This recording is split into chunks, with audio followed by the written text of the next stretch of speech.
हमारे एक और संवाददाता हेमेंद्र हमारे साथ जुड़ रहे हैं। हेमेंद्र, आज वहां पर चुनाव भी है क्योंकि आज देश में राष्ट्रपति चुनावों के लिए वोट डाले जा रहे हैं, लेकिन ये कहा जा रहा है कि मुख्यमंत्री लगातार नजर बनाए हुए हैं। क्या खबरें आपके पास है इस हादसे को लेकर? और क्योंकि गृहमंत्री को हमने सुना वो बार बार कह रहे हैं कि अभी चीजें बहुत स्पष्ट नहीं हुई हैं, थोड़ा और समय दीजिए, वक्त के साथ चीजें ज्यादा स्पष्ट हो जाएंगी। जी बिल्कुल, मुख्यमंत्री शिवराज सिंह चौहान और डिस्ट्रिक्ट एडमिनिस्ट्रेशन वहां के खरगोन के और धार के उस पूरे रेस्क्यू ऑपरेशन को मॉनिटर कर रहे हैं।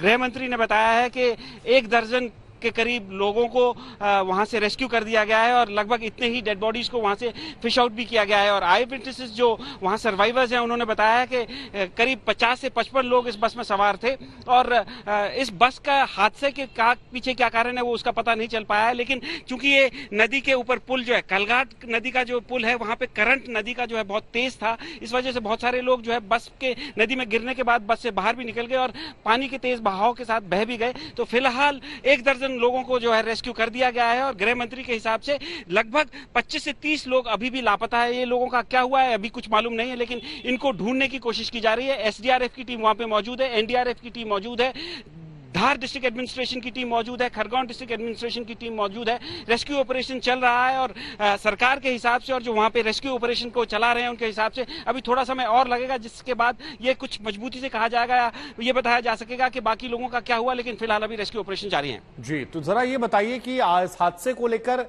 आप लोगों की बातचीत लगातार हो रही होगी, हालांकि कोई स्पष्ट वजह सामने नहीं आई है, लेकिन प्रत्यक्षदर्शियों की बात कर ली जाए या जो सोर्सेस के हवाले से खबर आ रही है, क्या वजह मुख्यतः निकल कर आ रही है? ध्यान भटक गया था, कुछ और वजह है, किसी को बचाने के चक्कर में हादसा हुआ? हादसा कितने बजे और कैसे हुआ, इसको लेकर कोई स्पष्ट जानकारी अब तक आपके पास?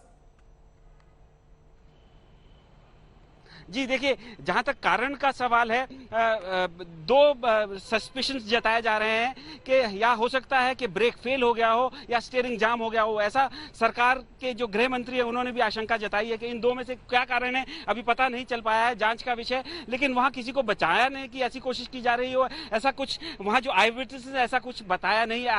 अचानक अकस्मात ये हादसा हुआ है, बस एकदम नदी में गिर गई है और लोग जो उस बस में सवार थे, क्योंकि सुबह अर्ली मॉर्निंग का टाइम था, 6 बजे के करीब ये इंदौर से निकली थी, 12 लोग इंदौर में बैठे थे इस बस में और ये महाराष्ट्र रोडवेज की बस थी, लाल कलर की बस थी। और चूंकि सुबह सुबह का टाइम था तो बहुत सारे लोग शायद नींद में भी थे, तो एकदम झटके के साथ गिरे, तो ज्यादा कुछ लोगों को मालूम नहीं है। लेकिन आई विटनेसेस ने ये जरूर बताया कि अचानक हुआ है, किसी को कोई बचाने की इस तरह की कोई घटना वहां पे मौजूद नहीं थी, ऐसा कुछ भी नहीं हुआ था। और डिस्ट्रिक्ट एडमिनिस्ट्रेशन अभी ये जानने की कोशिश कर रहा है, पता लगाने की कोशिश कर रहा है, लेकिन ये जब तक पता चलेगा, अभी फिलहाल जो है प्रायोरिटी जो है वो रेस्क्यू करने की है। ठीक है, तो ये जो रेस्क्यू ऑपरेशन चल रहा है, हेमेंद्र जरा ये बताइए, जो रेस्क्यू ऑपरेशन फिलहाल चल रहा है उसमें कहा गया गृह मंत्री की तरफ से, जो उनकी ऑफिशियल बाइट आई, कि 15 लोगों का रेस्क्यू हो चुका है। यहां पर किस अस्पताल में उन्हें भर्ती कराया गया है और क्या आप उन हादसे का शिकार लोगों में से कोई व्यक्ति ऐसा रहा जो बात करने की हालत में है, उनकी स्थिति को लेकर कोई स्पष्ट जानकारी? जी देखिए, जो लोगों को बचाया है लगभग 1 दर्जन से 15 लोगों के करीब जो है लोगों को रेस्क्यू किया गया है और इन लोगों को प्राथमिक उपचार के लिए, क्योंकि खरगोन जिला अस्पताल सबसे नजदीक है, वहां भेजा गया है। तो खरगोन में इनका इलाज चल रहा है। इन लोगों से बातचीत भी की जा रही है, बातचीत भी हुई है, लेकिन इन लोगों को भी कुछ पता नहीं है कि हादसा क्यों हुआ, अकस्मात हुआ, शॉकिंग था, सुबह का समय था, तो अभी पता नहीं चल पाया है कि कारण क्या था, हादसे का क्या कारण था। लेकिन ऑल ऑफ अ सडन ये हुआ है और अभी जो है रेस्क्यू ऑपरेशन कुछ समय लगेगा ये बताया जा रहा है, क्योंकि अभी मालूम नहीं है कि 25 से 30 लोगों का क्या हुआ है। अनुमान ये लगाया जा रहा है कि इस बस में 50 से लेकर 55 लोग उस समय सवार थे जिस समय ये हादसा हुआ है। ठीक है, अब जरा ये बताइए कि हादसा होने के कितनी देर बाद यहां पर रेस्क्यू टीम पहुंची और ये रेस्क्यू ऑपरेशन जो है ये कितनी देर से वहां पर चल रहा है?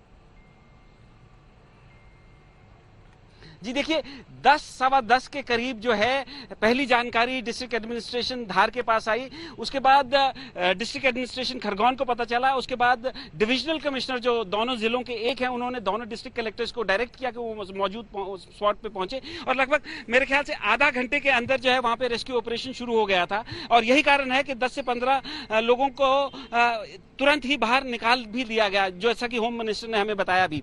और उसके बाद जो है अभी लगभग 2 घंटे हो गए हैं रेस्क्यू ऑपरेशन को शुरू हुए हुए और रेस्क्यू ऑपरेशन को चलते हुए। तो इन 2 घंटों में जो है 1 दर्जन के करीब डेड बॉडीज को वहां से निकाला गया है और अभी कोशिश की जा रही है कि बाकी लोगों के बारे में पता लगाया जाए। 50 से 55 लोग, क्योंकि गृह मंत्री कह रहे हैं कि उसमें सवार थे। 28 लोगों की जानकारी आई है, 13 लोगों की मौत हो गई है, 15 ऐसे हैं जो हॉस्पिटलाइज्ड हैं। बाकी जो वहां पर गायब हो गए हैं उनको कैसे तलाशा जा रहा है? गोताखोरों की मदद ली जा रही है, एसडीआरएफ की मदद ली जा रही है, स्थानीय प्रशासन कैसे उनकी तलाश की जा रही है और क्या क्या इंतजाम फिलहाल मौके पर किए गए हैं, अगर जानकारी आपके पास हो? जी देखिए, जो ये रेस्क्यू ऑपरेशन है इसका एक स्टैंडर्ड ऑपरेटिंग प्रोसीजर है। एनडीआरएफ और एसडीआरएफ का एसओपीज है और डाउनस्ट्रीम जो नदी है उसका करंट बहुत तेज है, बहाव बहुत तेज है नर्मदा नदी का। और क्योंकि वो नैरो भी है, वहां पे ब्रिज के पास बहुत नैरो है और जहां नैरो नदी होती है वहां पे उसका करंट बहुत तेज हो जाता है। इस वजह से डाउनस्ट्रीम जो है सर्च ऑपरेशन शुरू किया गया है। मोटर बोट से वहां पे एसडीआरएफ और एनडीआरएफ की टीम वहां पे सर्च कर रही है और किनारे किनारे लग के उम्मीद ये जताई जा रही है कि बहाव करंट के साथ जो है हो सकता है लोग किनारे लग जाएं और आगे डाउनस्ट्रीम कहीं मिल जाए। तो इस वजह से डाउनस्ट्रीम उनको ढूंढने की कोशिश की जा रही है। एनडीआरएफ की टीम वहां पे बाकी जो इंफ्रास्ट्रक्चर है, क्रेन्स और बाकी जो हैवी ड्यूटी मशीनरी है उसको लेकर के बस को पुल आउट करने की कोशिश की जा रही है और ये बताया जा रहा है कि बहुत जल्दी बस को पूरी तरह से बाहर निकाल भी लिया जाएगा। तो उसके बाद ये स्थिति साफ हो पाएगी कि बस के अंदर कितने लोग फंसे थे, कितने लोग उसमें रहे और कितने लोग जो है उससे बाहर निकल पाए। जी, आप जरा हमें ये बताइए, जो तस्वीरें इस वक्त हम दर्शकों को दिखा रहे हैं उसमें ये नजर आ रहा है कि आसपास पत्थर बहुत ज्यादा है। जी जी, तो ये इलाका कैसा है? ये जो नदी बीच में बस गिरी है, ये पुराना पुल है। जी जी, एक बार जरा दर्शकों बताइए कि ये कहां पर बस गिरी है? ये बीच नदी में गिरी है या जहां नदी कटाव होता है वहां जहां पत्थर होते हैं वहां गिरी है? इस घटना स्थल के बारे में थोड़ी जानकारी दीजिए।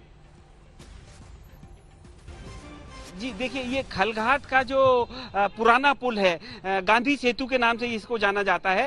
ये बिल्कुल जैसे आप देख सकते हैं उन तस्वीरों में भी पत्थर नदी के किनारे वाले इलाके का जगह है, वहां पे पत्थर बहुत है और पानी का बहाव बहुत तेज है उस पर्टिकुलर स्पॉट पे और बहुत नैरो है। ये बहुत छोटा सा पुल है, कोई बहुत बड़ा पुल नहीं है, नैरो है। नदी का जो मुंह है वो बहुत छोटा है वहां पे और इस वजह से वो उसका फ्लो भी बहुत तेज वहां पे उस स्पॉट पे होता है और इसी वजह से वो, क्योंकि बीच नदी में वहां पे बस गिरी है, इस वजह से बहुत सारे लोग जो है बस से बाहर भी एकदम निकल आए, ऐसा आई विटनेस ने भी वहां पे बताया।